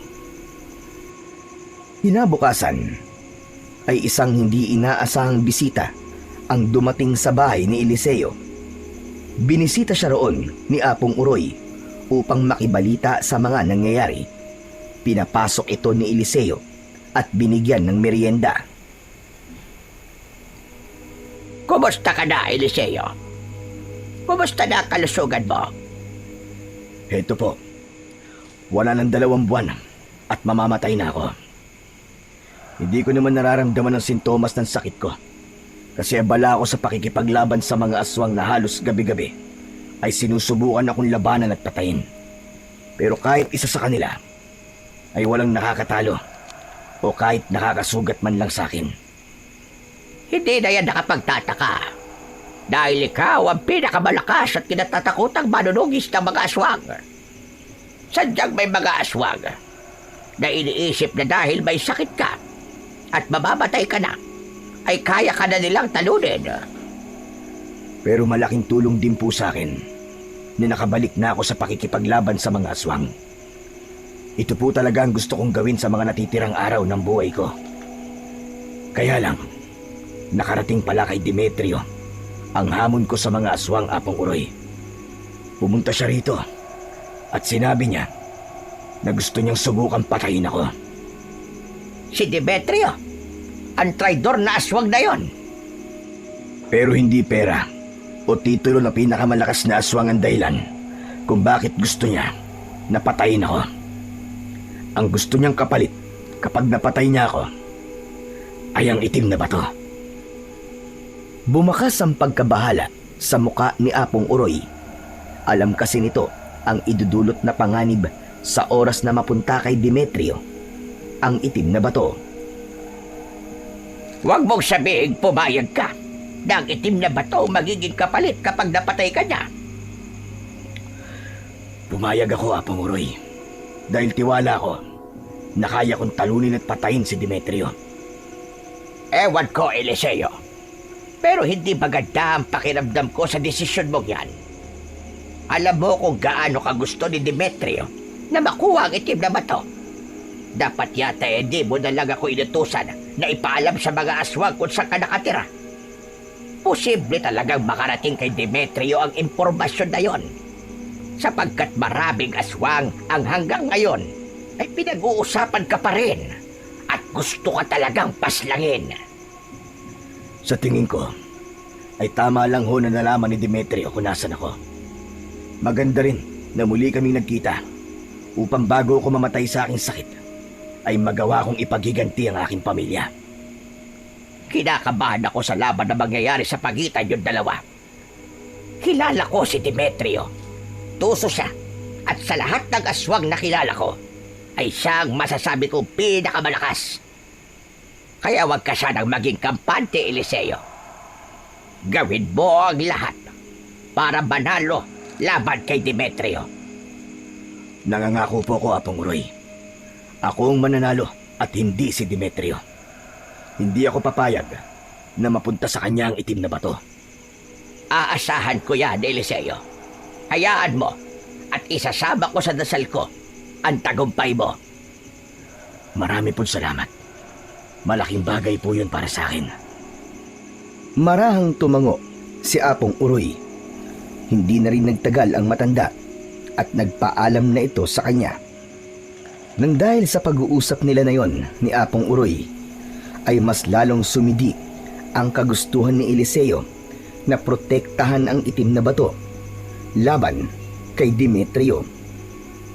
Sa mga sumunod na gabi ay napansin ni Eliseo na naging mas madalas ang pag-atake ng mga aswang sa kanyang bahay.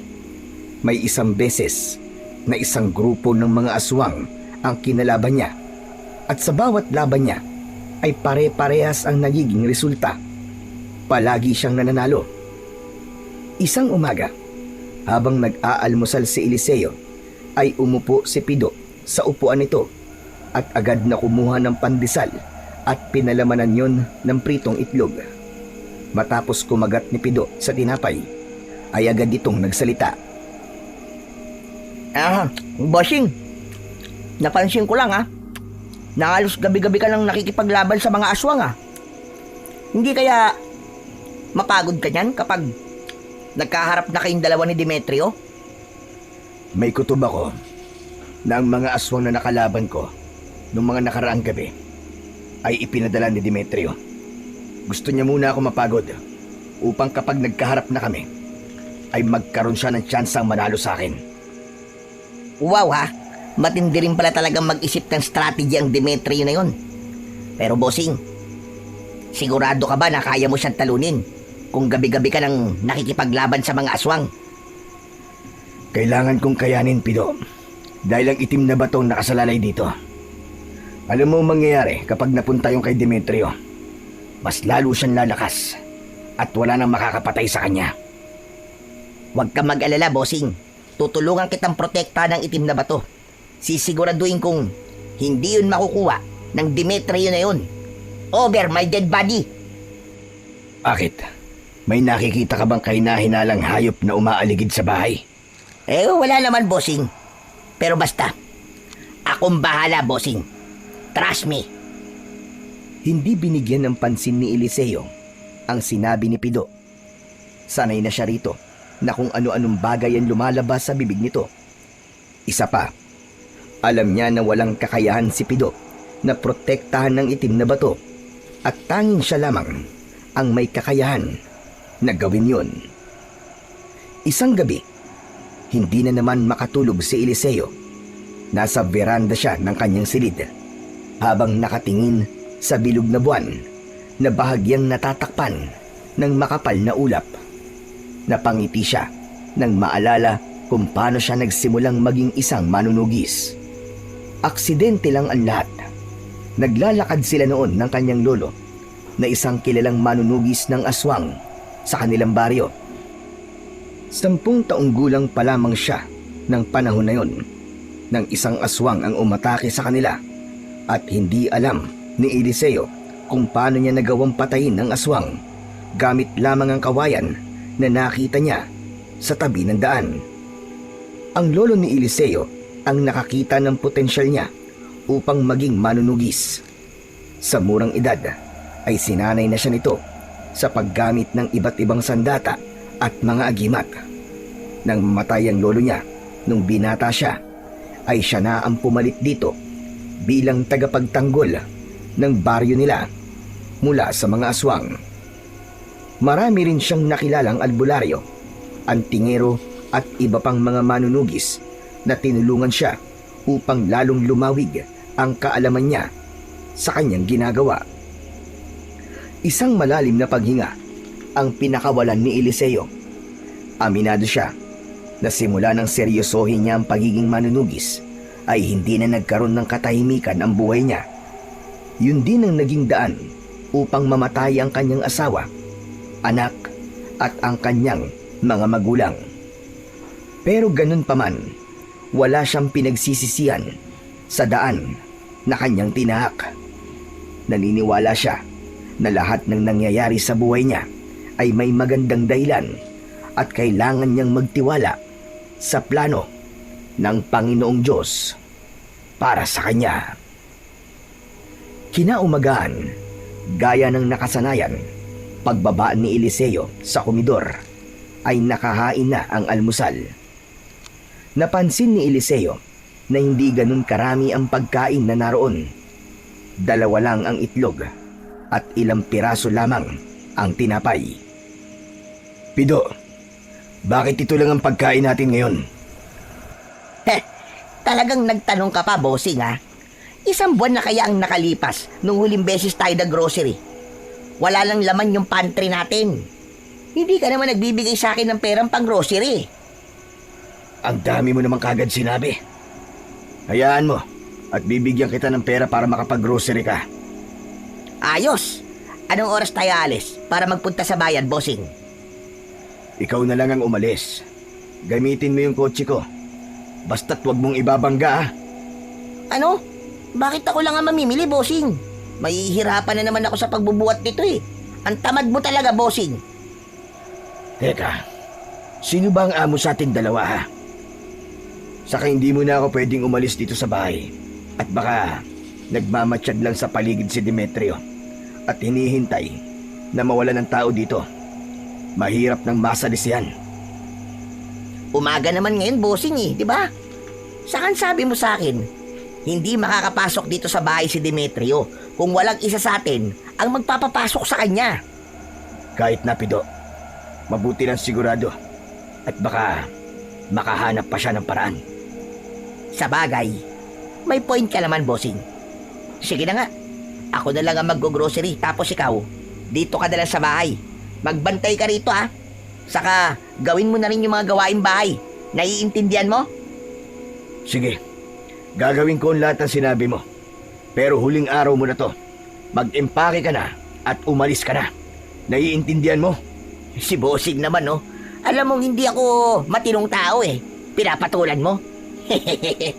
Hindi ka na mabiro, bossing ha.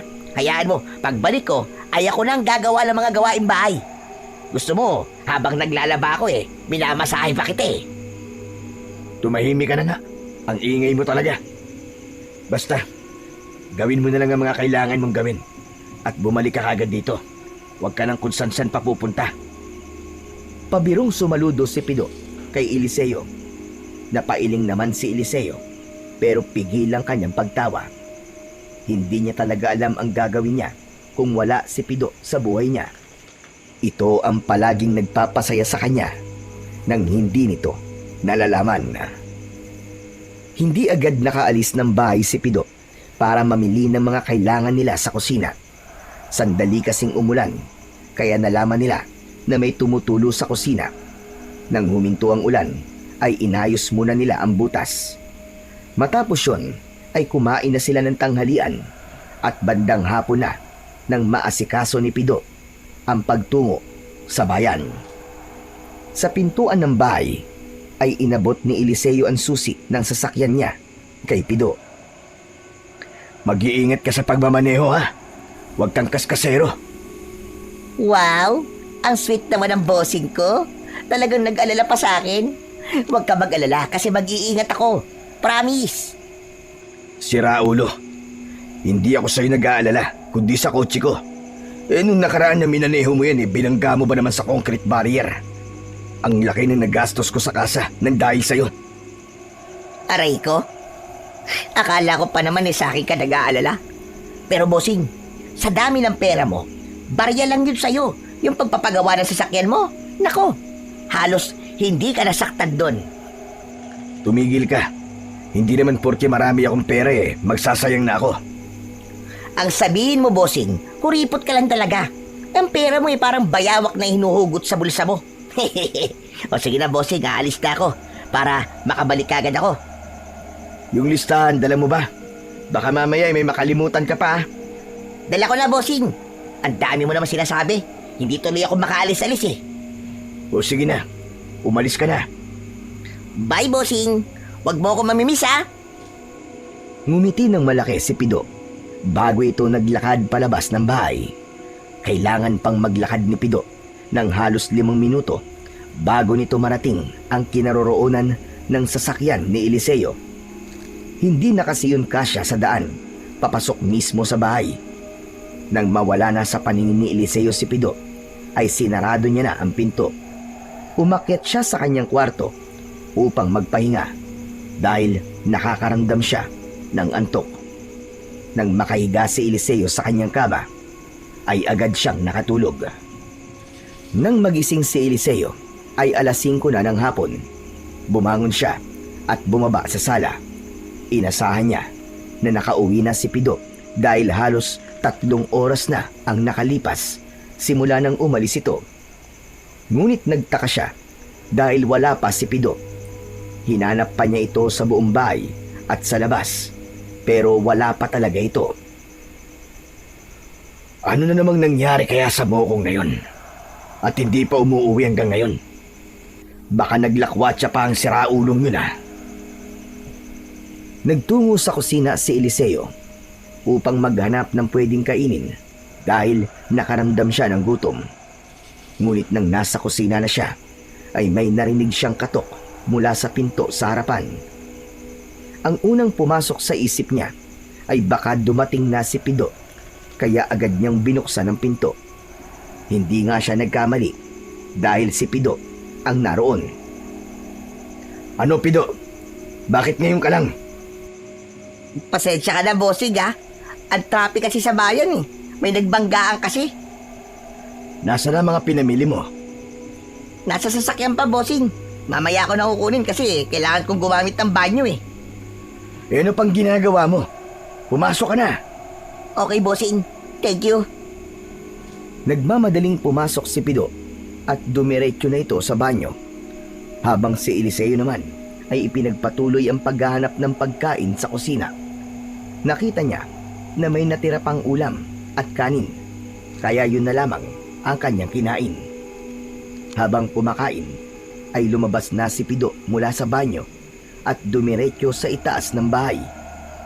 Hindi na lang ito pinansin ni Eliseo at nagpatuloy siya sa pagkain hanggang sa matapos na siya. Lumipas ang ilang minuto pero hindi pa rin bumababa si Pido mula sa itaas. Ano kayang ginagawa ni Pido sa itaas? Dapat kinukuha niya na yung mga pinamili niya para makapagluto na siya. Nagdesisyon si Eliseo na akyatin na si Pido, pero nang nasa gitna na siya ng hagdan ay may narinig siyang pagkatok sa pinto sa unahan. Muli siyang bumaba at nang buksan niya yon ay naroon si Pido na may bit-bit na mga kahon ng grocery. Oh, mabuti naman at kinuha mo na yan. Aba teka, hindi ba't nasa taas ka? Bakit hindi kita nakitang bumaba? Ano ba sinasabi mo, bossing? Eh, kararating ko lang eh. Paano ako mapupunta sa taas? Pinaglololoko mo ba ako? Umakyat ka sa taas pagkatapos mo magbanyo. Bossing, kararating ko lang nga ni. Ito nga ang dala ko, ito yung mga pinamili ko. Natigilan si Eliseo. Bigla siyang nanlamig nang mapagtanto ang isang bagay. Nagmamadali siyang nagtungo sa itaas ng bahay at agad niyang pinuntahan ang silid kung saan naroon ang kanyang mga sandata. Labis siyang nagimbal nang malaman na wala na roon ang kahon kung saan nakalagay ang itim na bato. Agad namang sumunod sa kanya si Pido na may pagtataka sa muka. Si Demetrio, nakapasok siya rito at nakuha niya ang itim na bato. Ano? Sigurado ka ba dyan, bossing? Paano makakapasok yung aswang na yun kung nandito ka? Ginaya niya ang itsura mo, Pido. Nagpanggap siyang ikaw at napapasok ko siya. Napakatanga ko. Bakit hindi ko naramdaman na si Demetrio yun? Napakatanga ko! Heh, tanga ka talaga, bossing. Ang tagal mo ng manunugis, pero hindi mo pa rin ramdam kapag aswang ang kaharap mo. Hindi ko alam. Siguro may ginamit siyang kung ano. Kaya hindi ko naramdaman na aswang siya. Pero bossing, huwag kang mag-alala. Anong wag mag-alala ang sinasabi mo? Paano di ako mag-aalala? Nakuha na ni Demetrio ang itim na bato. Magkakaroon na siya ng pambihirang lakas at hindi ko na siya mapapatay dahil isa na siyang immortal. Magsasalita pa sana si Pido, pero agad itong inutusan ni Eliseo na maghanda dahil sigurado siya na pagkagat ng dilim ay darating doon si Demetrio. Alam niya na dahil nasa kamay na nito ang itim na bato, ay magkakaroon na ito ng lakas ng loob para harapin siya. Inilabas na rin ni Eliseo ang mga sandata na maaari niyang magamit at ang mga agimat na alam niyang magbibigay ng lakas at proteksyon sa kanya. Ang hindi lang siya sigurado ay kung may laban nga ba ang mga yon sa itim na bato na hawak na ngayon ni Demetrio. Pagsapit ng gabi ay mas lalong lumalim ang kaba ni Eliseo. Sa buong buhay niya bilang manunugis ay noon lang siya nakaramdam ng ganong klase ng kaba. Alam niya na dahil na kay Demetrio na ang itim na bato ay malaki na ang posibilidad na matalo at mapatay siya nito. Hindi sa takot siyang mamatay, kundi dahil alam niya na sa oras na mamatay siya at buhay pa si Demetrio ay maghahasik ito ng lagim sa napakaraming baryo. Maaari rin itong bumuo ng isang hukbo ng mga aswang upang mas lumakas ang puwersa nito. Nang mag-alas 11 na ng gabi, ay may kakaibang naramdaman si Eliseo. Tumaas ang balahibo niya sa braso. Tumayo siya at kinuha ang itak at buntot ng pagi na nakapatong sa lamesa sa gitna ng sala. Nakasuot sa kanyang leeg ang dalawang agimat. Isa para sa dagdag na lakas at isa para sa proteksyon. Bubuksan na sana niya ang pinto nang biglang lumapit si Pido. Bossing, teka, saan ka pupunta? Nararamdaman ko na nasa labas na si Demetrio. Kailangan ko na siyang harapin. Sandali lang, bossing. Dito ka na lang sa loob ng bahay, Pido. O mas makabubuti na tumakas ka na. Puntahan mo si Apong Uroy at sabihin mo sa kanya na nakuha na ni Demetrio ang itim na bato. Pero, bossing, Wala nang pero-pero. Sige na, Pido. Sundin mo na lang ang utos ko. Hindi ko alam kung buhay pa ako bago matapos ang gabing to. Matapang na binuksan ni Eliseo ang pinto. Sa paglabas niya ay hindi nga siya nagkamali dahil nasa harapan na ng kanyang bahay si Demetrio na nasa anyong aswang. Mas lumaki ang katawan nito at kulay itim. Mabalasik ang mukha nito na maihahalin tulad sa isang mabangis na halimaw. Nakangisi ito na para bang alam nito na sa gabing yun ay ito ang mananalo. Hayop ka. Alam kong nasa iyo na ang itim na bato, Demetrio. Pero kung inaakala mo na mananalo ka sa akin, ay nagkakamali ka. Wala ka pa rin laban sa akin, kahit hawak mo yan. Masyado nang mataas ang tingin mo sa iyong sarili, Eliseo. Alam mo kung ano kayang gawin sa akin ng itim na bato. Pero huwag kang mag-alala dahil hindi ko pa ito ginagamit. Gusto ko munang patunayan sa iyo na may itim na bato man o wala, ay ako pa rin ang mas malakas sa ating dalawa. Walang paligoy-ligoy na sumugod si Demetrio.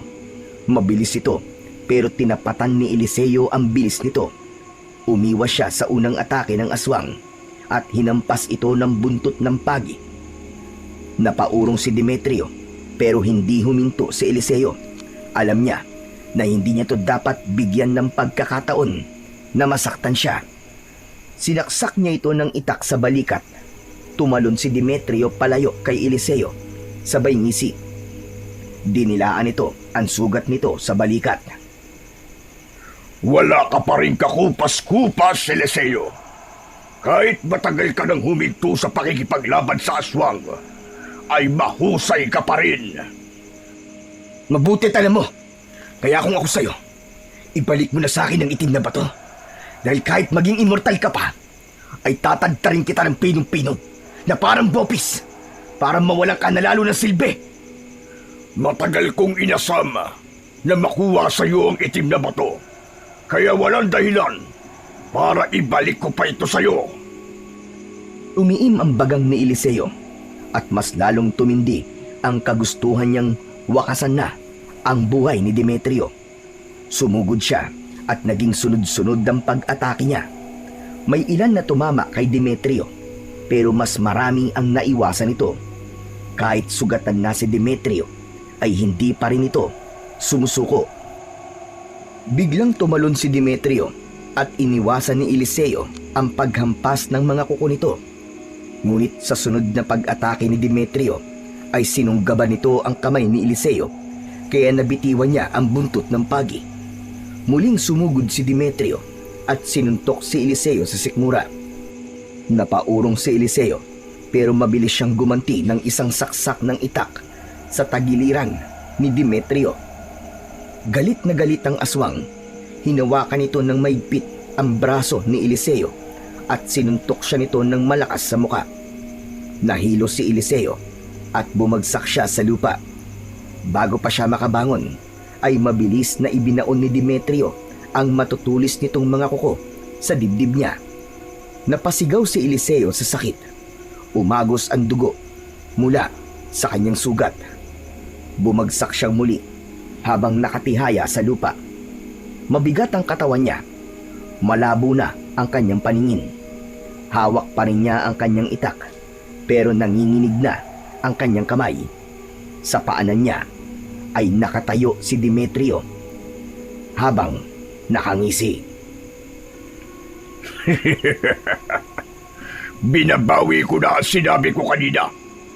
Hindi ka naman pala ganong kalakas. Ganito ka na lang ba ngayon, ha Eliseo?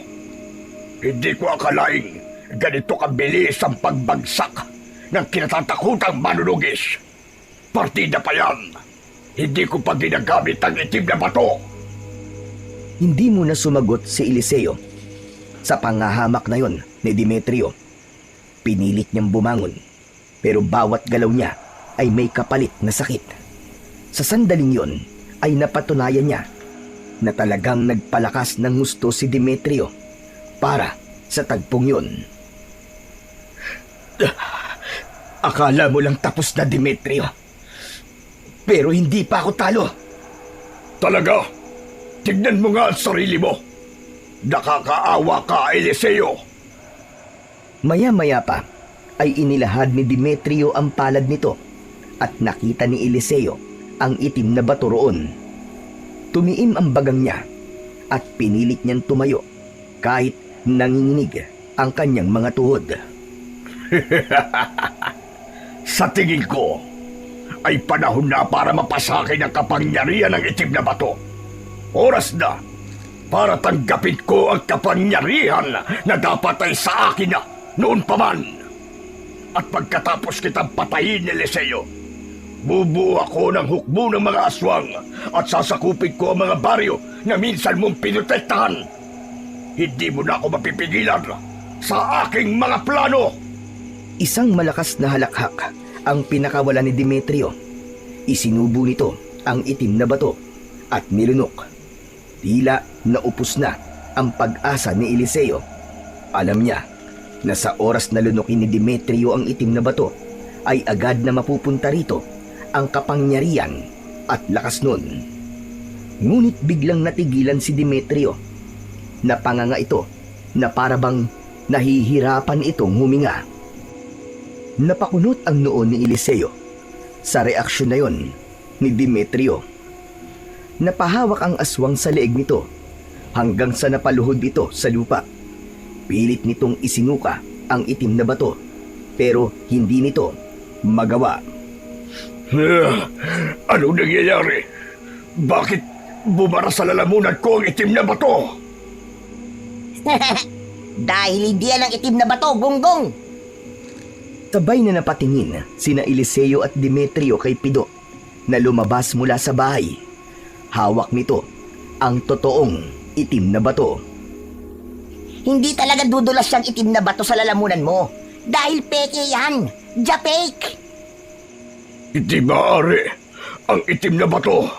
Ibigay mo sa akin yan. Nahihirapang tumayo si Demetrio habang kinakapos ng hininga. Naglakad ito papalapit kay Pido habang nakaunat ang mga kamay. Sinamantala naman ni Eliseo ang pagkakataon at malakas niyang tinaga ang braso ni Demetrio. Sa sobrang talim ng itak ay naputol ang braso ng aswang. Muling napaluhod si Demetrio sa lupa. Tumayo naman si Eliseo sa harapan nito. Sa sobrang desperado mong makuha ang itim na bato, hindi mo na namalayan na peke pa lang nakuha mo. Parang awa mo na. Bigyan mo pa ako ng isa pang pagkakataon. Magbabago na talaga ako. Ang mga kagaya mo ay hindi na dapat binibigyan pa ng isa pang pagkakataon. Para ito sa pamilya ko na pinatay mo at para sa pagtatraidor mo sa akin.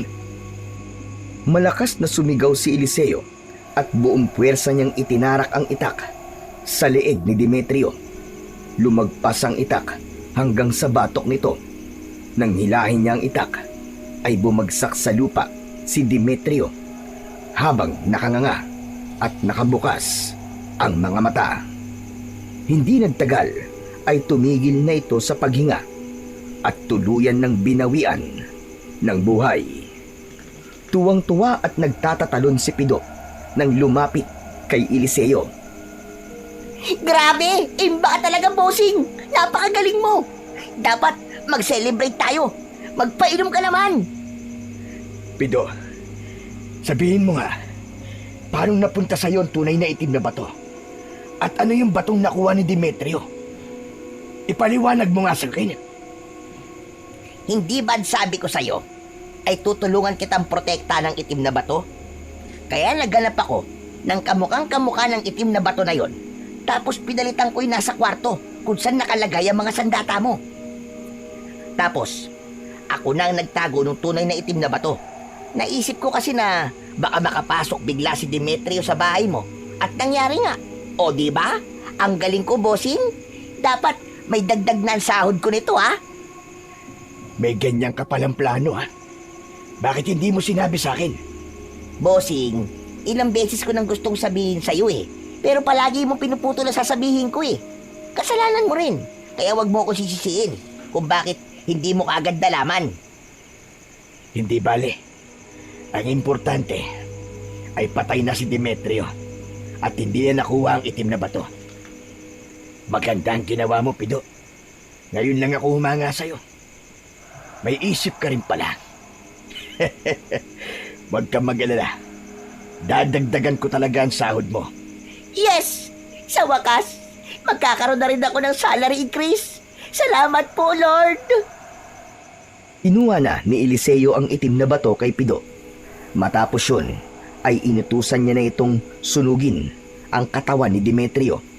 Sugatan man siya, ay napakasaya niya sapagkat nagwagi siya sa pakikipaglaban kay Demetrio at naibigay na rin niya sa pamilya niya ang nararapat na hustisya para sa mga ito.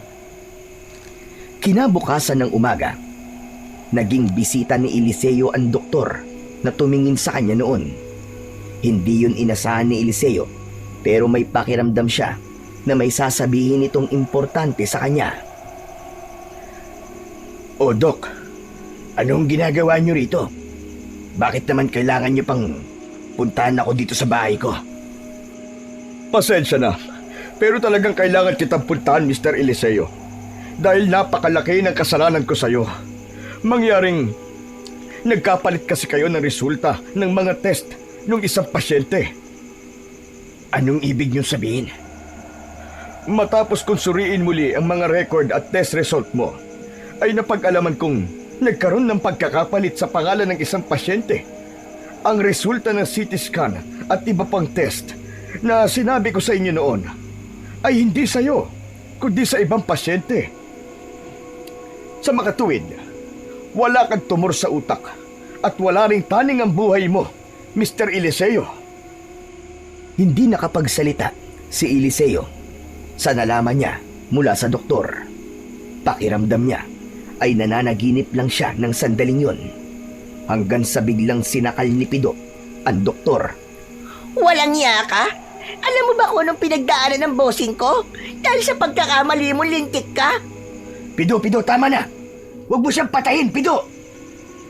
Inawat ni Eliseo si Pido at inilayo muna niya sa doktor. Patawarin niyo talaga ako. Kung ididemanda niyo ako, ay handa kong harapin ang kaso. Alam kong nagkamali ako. Patawad talaga. Hindi na kailangan, Dok. Ang importante ay wala namang palang taning ang buhay ko. Maraming salamat po, Doktor. Bossing, hindi ka dapat nagpapasalamat sa palpak na doktor na yan eh. Doktor Kwak-Kwak yan eh. Pido, sinabi ng tama na eh. Magpasalamat na lang tayo. At mukhang mahaba-haba pang itatagal ko dito sa mundo. Makalipas ang ilang linggo, ay muling nanumbalik ang katahimikan sa bahay ni Eliseo. Hindi na siya pinuntahan pa ng ibang aswang at ang hinala niya ay sumuko na ang mga ito na patayin siya nang malaman ng mga yon ang sinapit ni Demetrio. Sa kabila ng pag-aakala ni Eliseo na malapit na siyang mamatay, ay isang bagay ang kanyang natutunan. Yun ay ang pahalagahan ang buhay na ipinagkaloob sa kanya ng Panginoong Diyos. Hindi niya alam kung hanggang kailan siya mabubuhay, kaya nangako siya sa kanyang sarili na walang araw na lilipas na masasabi niyang sayang. Bagamat nagpahinga na siyang muli sa pagiging manunugis, ipinangako niya sa kanyang sarili na kung darating muli ang araw na kailangan niyang makipaglaban sa mga aswang, ay walang pagdadalawang isip siyang lalaban.